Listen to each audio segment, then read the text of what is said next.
What's going on, guys? So today we are going to be replacing this strut right here, the driver side front strut.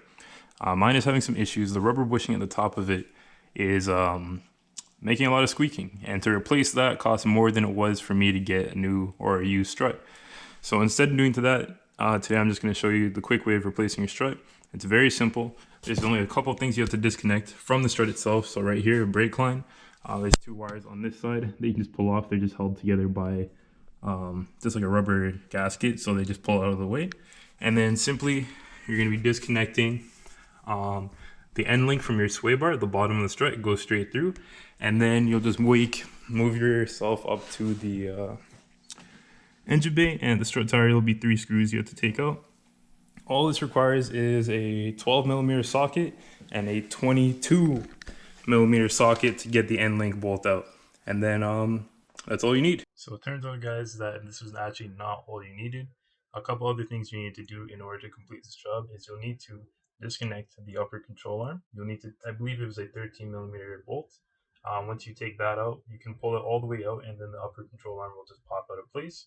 Then you'll be able to freely take out the strut assembly. You'll also need to completely remove the sway bar end link. You need to remove it from the sway bar and from the strut in order to get the job done. If you try to just pop it out from the strut assembly, then you won't be able to take it out because there won't be enough movement. You'll see this all in the video, but just in case you started the job already and you're at this point in the video, know that you'll have to undo the upper control arm and the sway bar end link, and then you'll be able to completely complete the job. So really simple, very few tools, and you can probably do this at home without an issue. Okay, so the first thing I'm going to be doing is removing the lowest bolt right now, the end link that goes through the bottom of the strut. Then I'm going to make my way up to this brake line component that's connected to the top of the strut. So I'll just set you guys down, put a time lapse on, and you can see that part.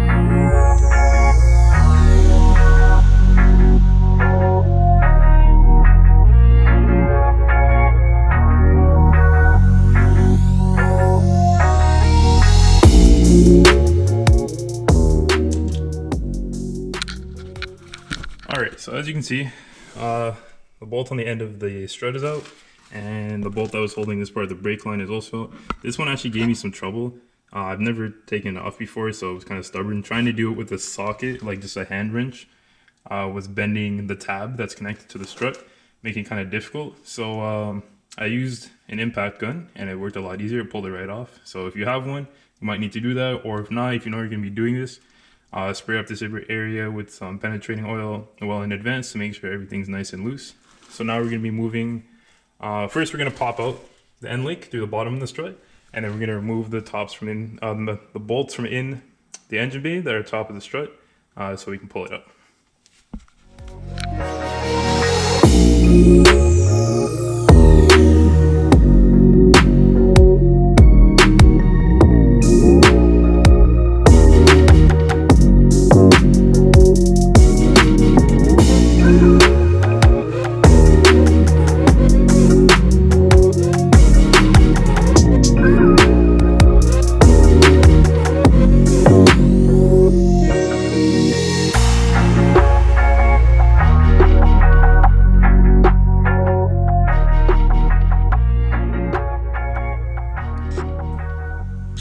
Alright, so trying to get the end link, which is what holds the strut into the knuckle assembly here, trying to get that out without removing it completely seemed like it was unable to be done.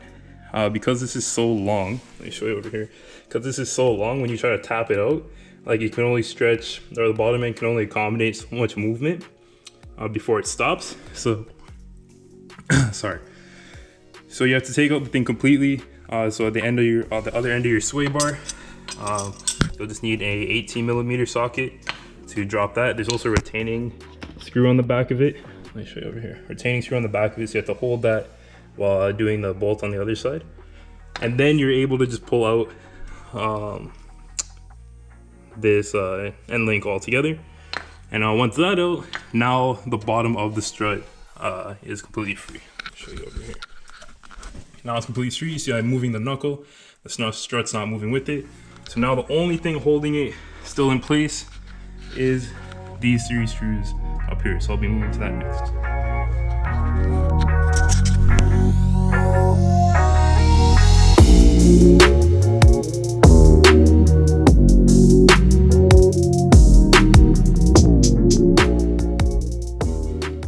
Alright, so now that those three bolts are off the top of the strut, we should be able to just pull this out. It's going to take a little bit of effort. That's kind of dark. It's going to take a little bit of effort to try to get it around all the components here, but there is officially, or at least I believe, nothing holding it in place anymore. So we're going to pull this out now. I'm going to set the camera down in a place where hopefully you can see, and see if we can get this out and then get the new one in.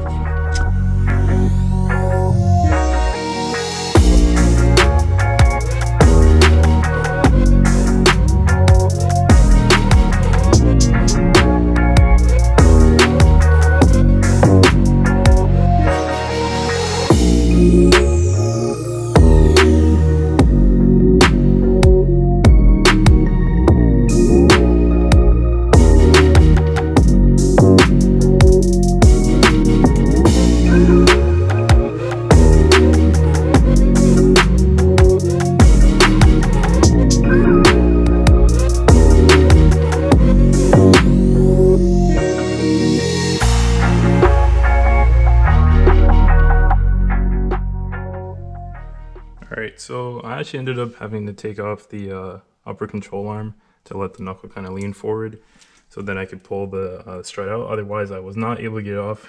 My other option was removing this plate on the side of the knuckle here, and then the bottom wouldn't be able to free out, but I wasn't able to get this last bolt undone because of the outer, whatever this is called again, the outer steering piece. So eventually I was able to get the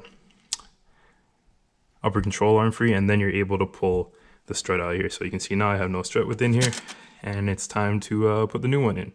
And while this is out, you can check if you need to change any of these. It looks like I needed to change my upper control arm as well.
Alright, so what actually ended up happening is that like I said, you had to remove the upper control arm. Once you do that, you're able to get everything free. So the side plate on the side of the knuckle here doesn't need to be touched. And then once you remove the upper control arm, you're able to take take out the old strut, put it back in. You'll see that in the time lapse. Then you just have to bolt everything back together. So get your up control arm back into the knuckle here. Put on the lines on the side here. Put on your brake line onto the new strut. And after that, you just throw on your wheel and you're good to go. Other than putting these 3 screws back in on top. So then you just torque these down based on the specs. And that's all it takes to place your strut. A little bit harder than I thought, but it can definitely be done at home. So if you found this helpful, like, comment, subscribe, and I'll see you guys in the next video.